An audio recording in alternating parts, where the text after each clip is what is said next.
आध्यात्मिक कथाएं। कुरु का जन्म। कुरुवंश के प्रथम पुरुष का नाम कुरु था। कुरु बड़े प्रतापी और बड़े तेजस्वी थे। उन्हीं के नाम पर कुरुवंश की शाखाएं निकलीं और विकसित हुईं। एक से एक प्रतापी और तेजस्वी वीर कुरुवंश में पैदा हो चुके हैं। पांडवों और कौरवों ने भी कुरुवंश में ही जन्म धारण किया था। महाभारत का युद्ध भी कुरुवंशियों में ही हुआ था। किंतु कुरु कौन थे और उनका जन्म किसके द्वारा और कैसे हुआ था, वेदव्यास जी ने इस पर महाभारत में प्रकाश डाला है। हम यहाँ संक्षेप में उस कथा को सामने रख रहे हैं। कथा बड़ी रोचक और प्रेरणादायिनी है। अति प्राचीन काल में हस्तिनापुर में एक प्रतापी राजा राज्य करता था। उस राजा का नाम सवर्ण था। वह सूर्य के समान तेजवान था और प्रजा का बड़ा पालक था। स्वयं कष्ट उठा लेता था, पर प्राण देकर भी प्रजा के कष्टों को दूर करता था। सवर्ण सूर्यदेव का अनन्य भक्त था। वह प्रतिदिन बड़ी ही श्रद्धा के साथ सूर्यदेव की उपासना किया करता था। जब तक सूर्यदेव की उपासना नहीं कर लेता था, जल का एक घूंट भी कंठ के नीचे नहीं उतारता था। एक दिन सवर्ण एक पर्वत पर आखेट के लिए गया। जब वह हाथ में धनुष बाण लेकर पर्वत के ऊपर आखेट के लिए भ्रमण कर रहा था, तो उसे एक अतीव सुंदर युवती दिखाई पड़ी। वह युवती सुंदरता के सांचे में ढली हुई थी। उसके प्रत्येक अंग को विधाता ने बड़ी ही रुचि के साथ संवार कर बनाया था। सवर्ण ने आज तक ऐसी स्त्री देखने की कौन कहे, कल्पना तक नहीं की थी। सवर्ण स्त्री पर आकृष्ट हो गया। सब कुछ भूलकर अपने आप को उस पर निछावर कर दिया। वह उसके पास जाकर त्रिषित नेत्रों से उसकी ओर देखता हुआ बोला, तनवंगी, तुम कौन हो? तुम देवी हो, गंधर्व हो या किन्नरी हो? तुम्हें देखकर मेरा चित्त चंचल हो उठा। तुम मेरे साथ गंधर्व विवाह करके सुखोपभोग करो। पर युवती ने सवर्ण की बातों का कुछ भी उत्तर नहीं दिया। वह कुछ क्षणों तक सवर्ण की ओर देखती रही, फिर अदृश्य हो गई। युवती के अदृश्य हो जाने पर सवर्ण अत्यधिक आकुल हो गया। वह धनुष बाण फेंककर उन्मत्तों की भांति विलाप करने लगा, सुंदरी, तुम कहाँ चली गईं? जिस प्रकार सूर्य के बिना कमल मुरझा जाता है और जिस प्रकार पानी के बिना पौधा सूख जाता है, उसी प्रकार तुम्हारे बिना मैं जीवित नहीं रह सकता। तुम्हारे सौंदर्य ने मेरे मन को चुरा लिया है। तुम प्रकट होकर मुझे बताओ कि तुम कौन हो और मैं तुम्हें किस प्रकार पा सकता हूँ। युवती पुनः प्रकट हुई। वह सवर्ण की ओर देखती हुई बोली, राजन, मैं स्वयं आप पर मुग्ध हूँ, पर मैं अपने पिता की आज्ञा के वश में हूँ। मैं सूर्यदेव की छोटी पुत्री हूँ। मेरा नाम तप्ती है। जब तक मेरे पिता आज्ञा नहीं देंगे, मैं आपके साथ विवाह नहीं कर सकती। यदि आपको मुझे पाना है तो मेरे पिता को प्रसन्न कीजिए। युवती अपने कथन को समाप्त करती हुई पुनः अदृश्य हो गई। सवर्ण पुनः उन्मत्तों की भांति विलाप करने लगा। वह आकुलित होकर पृथ्वी पर गिर पड़ा और तप्ती तप्ती की पुकार से पर्वत को ध्वनित करने लगा। सवर्ण तप्ती को पुकारते पुकारते धरती पर गिर पड़ा और बेहोश हो गया। जब उसे होश आया तो पुनः तप्ती याद आई और याद आया उसका कथन, यदि मुझे पाना चाहते हैं तो मेरे पिता सूर्यदेव को प्रसन्न कीजिए। उनकी आज्ञा के बिना मैं आपसे विवाह नहीं कर सकती। सवर्ण की रगों में विद्युत की तरंग सी दौड़ उठी। वह मन ही मन सोचता रहा। वह तप्ती को पाने के लिए सूर्यदेव की आराधना करेगा। उन्हें प्रसन्न करने में सब कुछ भूल जाएगा। सवर्ण सूर्यदेव की आराधना करने लगा। धीरे धीरे सालों बीत गए। सवर्ण तप करता रहा। आखिर सूर्यदेव के मन में सवर्ण की परीक्षा लेने का विचार उत्पन्न हुआ। रात का समय था। चारों ओर सन्नाटा छाया हुआ था।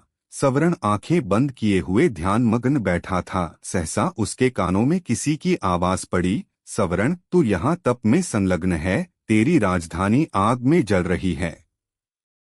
सवर्ण फिर भी चुपचाप अपनी जगह पर बैठा रहा। उसके मन में रंचमात्र भी दुख पैदा नहीं हुआ। उसके कानों में पुनः दूसरी आवाज पड़ी, सवर्ण, तेरे कुटुंब के सभी लोग आग में जलकर मर गए। किंतु फिर भी वह हिमालय सा दृढ़ होकर अपनी जगह पर बैठा रहा।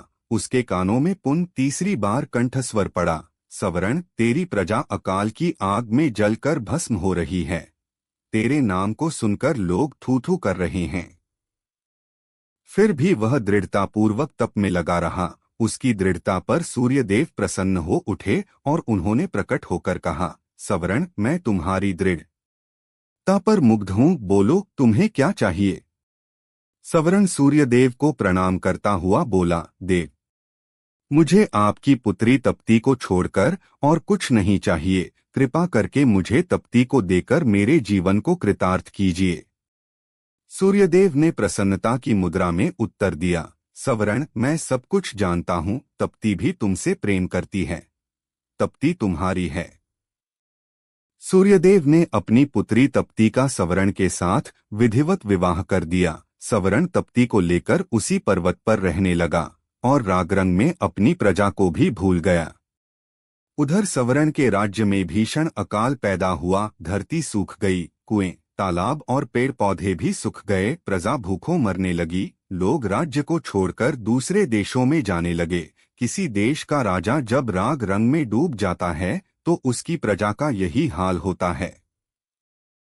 सवर्ण का मंत्री बड़ा बुद्धिमान और उदार हृदय का था। वह सवर्ण का पता लगाने के लिए निकला। वह घूमता घामता उसी पर्वत पर पहुंचा जिस पर सवर्ण तप्ती के साथ निवास करता था। सवर्ण के साथ तप्ती को देखकर बुद्धिमान मंत्री समझ गया कि उसका राजा स्त्री के सौंदर्य जाल में फंसा हुआ है। मंत्री ने बड़ी ही बुद्धिमानी के साथ काम किया। उसने सवर्ण को वासना के जाल से छुड़ाने के लिए अकाल की आग में जलते हुए मनुष्यों के चित्र बनवाए। वह उन चित्रों को लेकर सवर्ण के सामने उपस्थित हुआ। उसने सवर्ण से कहा, महाराज, मैं आपको चित्रों की एक पुस्तक भेंट करना चाहता हूँ। मंत्री ने चित्रों की वह पुस्तक सवर्ण की ओर बढ़ा दी। सवर्ण पुस्तक के पन्ने उलट पलट कर देखने लगा। किसी पन्ने में मनुष्य पेड़ों की पत्तियां खा रहे थे।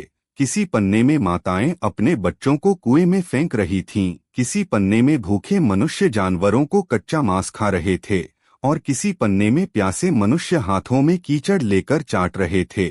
सवर्ण चित्रों को देखकर गंभीरता के साथ बोला, यह किस राजा के राज्य की प्रजा का दृश्य है?